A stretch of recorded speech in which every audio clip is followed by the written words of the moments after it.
Lagi ka bang nagkaroon ng unoriginal content? May paraan guys para hindi ka basta-basta magkaroon ng violations na gaya lamang kung nitong unoriginal content. Paano ba natin maiwasan ang unoriginal content? Napaka-importante po ito kasi marami po ang nagkaka-issue nito na nagkakaroon po sila ng unoriginal content kahit daw sariling content naman nila ang kanila mga ina-upload. Ano ba yung gawin po natin para po maiwasan po? I-click po natin ang ating hamburger icon na sa taas pagkatapos yung settings icon.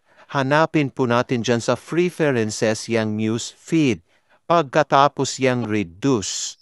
And then po dapat yang tatlo i-open po natin yan. Baka kasi ay naka-default. I-change po natin yan. Ang low quality content, i-change natin into reduce more.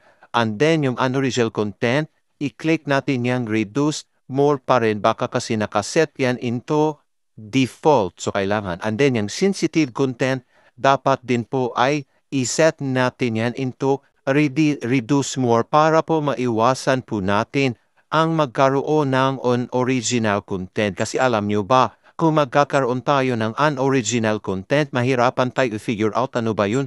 Lalo na pag sariling video talaga natin na nagkaroon ng unoriginal content. So gawin ninyo yan, i-share ninyo ito para mas marami po ang ma-aware kung paano ba natin maiwasan ang magkaroon ng mga unoriginal content. Sana nakatulong, like, comment and share para makatulong ka rin sa iba. Follow for more.